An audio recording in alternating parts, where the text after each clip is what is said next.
Drawing room में ऐसा है, डाइनिंग टेबल का एरिया वो दिया हुआ है अभी। उसको टेबल लाना बच्चा है, वो आएगा तो हो जाएगा। ये है सोफा कम बेड।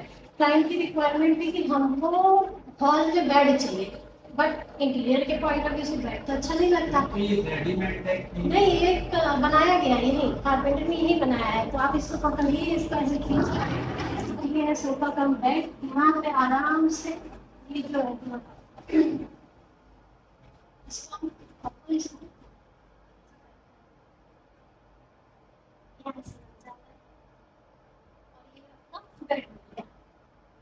ये बेड की तरह भी यूज हो जाते हैं।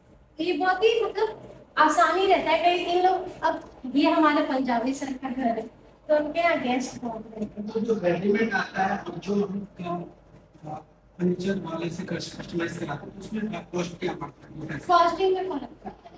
अब ये क्या, हम लोग घर में इसलिए बनाना प्रेफर करते हैं क्योंकि हमको पता है सामान क्या लगा। अब बाहर कौन क्या सामान यूज कर रहा है उससे नहीं पता, लेकिन हाँ कुछ अच्छे कंपनीज हैं, कुछ अच्छे फर्नीचर वाली कंपनीज हैं जो बहुत अच्छा मतलब अपना फर्नीचर सेल करते हैं, हमारे कस्टमाइज करते हैं हमारे हिसाब से। तो उस केस में हम लोग फर्नीचर ले लेते हैं, उनसे बनवाते नहीं है। जैसे कई लोगों के पास टाइम बहुत कम है कि हमको 2 महीने में हमारा घर कंप्लीट करना है, तो वहाँ पे ऐसी बहुत सी अच्छी अच्छी कंपनीज है जहाँ से हम लोग फर्नीचर को क्या बोलते हैं डायरेक्ट कस्टमाइज करवा के उठा लेते हैं, तो इधर पे बनाने का टाइम बच जाता है हमारा। तो कंपनीज का मैं नाम नहीं लूंगी क्योंकि बहुत सारी कंपनी है, तो ये तो भेदभाव हो जाएगा। ये है हमारा एलईडी यूनिट, इसमें आप कम बजट में कैसे किया जा सकता है। अब ये लोगों कई जगह वॉल अनइवन होती है। इसमें जो है पैलिंग हुई है कि नॉन पैलिंग?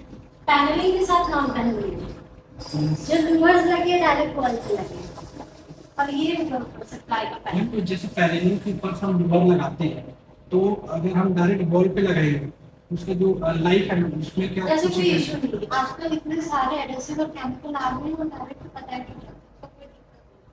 वो बहुत इजीली अच्छे से काम करता है और लॉन्ग लास्टिंग भी, ऐसा भी नहीं कि निकल जाएगा, लॉन्ग लास्टिंग है, अपनी तरफ से चलता है। ये भी एक पैनलिंग है, यहाँ पे हमने कॉमन वॉशरूम दिया है, ये कॉमन वॉशरूम है, आप देखिए कॉमन वॉशरूम दिया है यहाँ पे।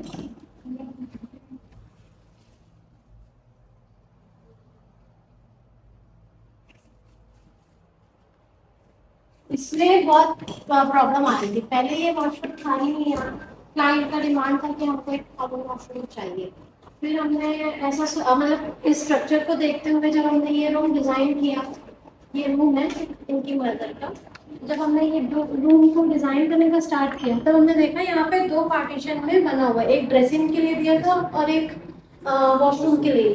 तो इसलिए हमने ये सॉर्ट आउट किया प्रॉब्लम कि ड्रेसिंग का डोर वहां से दे दिया, उसको बना लिया कॉमन वॉशरूम और एक वॉशरूम यहाँ हो गया। तो ड्रेसिंग तो यहाँ पे है ही। अब ये जो है वो थोड़े एजेड है, तो उनको टीवी का पर्सनली इस रूम में जरूरत नहीं है, तो प्रॉपर यहाँ पे हमने एक वार्डरोब दे दिया, यहाँ पे वॉशरूम दे दिया, ड्रेसिंग टेबल भी है, यहाँ पे बेड भी है। उनको इतनी ही रिक्वायरमेंट थी, टीवी यूनिट का रिक्वायरमेंट था नहीं, तो इसलिए इस हिसाब से इसको डिजाइन किया। ये उनका एक वॉशरूम है जो डिजाइन किया।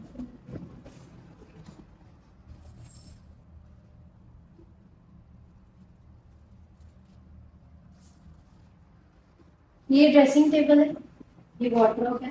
वार्डरोब में अब कुछ लोग लगाते हैं एक्रेलिक, कुछ लोग लगाते हैं माइका।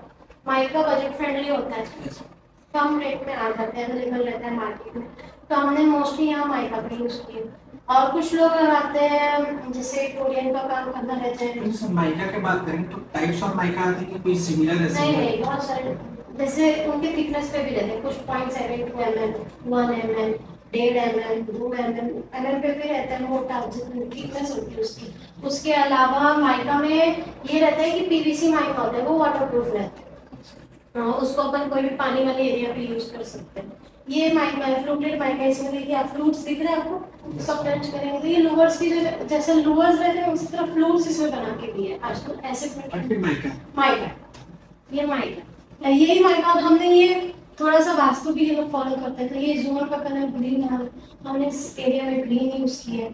और अभी आगे जो भी कलर आपको दिखाऊंगे वो वास्तु के हिसाब से यूज किए हुए कलर्स हैं। बेड के बारे में कुछ बताइए। बेड अब देखिए मेन होता है कि यहाँ रहने कौन कौन है। यहाँ पे रहने वाले एक मदर है, सिंगल मदर है, उनके कोई हस्बैंड नहीं है, एक्सपायर हो चुका है। तो उनके हिसाब से एक सोबर रूम हमको उनको प्रोवाइड कराना था। तो क्लाइंट का ये डिमांड था कि हमको यहाँ ज्यादा इंटीरियर नहीं करना, कम से कम जो भी है। तो हमने ऐसा सोचा बेड बेड में ये एरिया में हमारे पास एक ये प्रॉब्लम आ रही थी कि इस साइड विंडो, इस साइड डोर है, तो करेंगे और वो बोल रहा है पैनलिंग नहीं करना। तो इसलिए हमने इस बेड के एरिया को ही पूरी तरह से बेड के साथ मर्ज करके साइड टेबल एक दे दी और यहाँ पे पैडिंग और लूवर्स और वॉलपेपर के साथ प्ले करके इसको कंप्लीट किया। ये जो है ना, ये बेड का एरिया है। अब जैसे मैंने आपको बताया यहाँ पे उनकी सिंगल मदर रहते हैं, तो उनका एज है, उस हिसाब से वो चाह रहे थे यहाँ पे कम से कम इंटीरियर का यूज हो और सोबर लगे, उनको सूदिंग लगे रहने में, ज़्यादा वो चाह नहीं रहे थे ज़्यादा कुछ करना। और यहाँ पे ये टास्क था कि एक तरफ उन्होंने डोर दिया है और एक तरफ विंडो दिया है।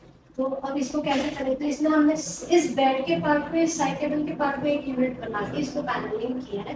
पैनलिंग इसीलिए बोलते हैं क्योंकि हमको बेड के साथ वैसे भी पैडिंग देना पड़ता है।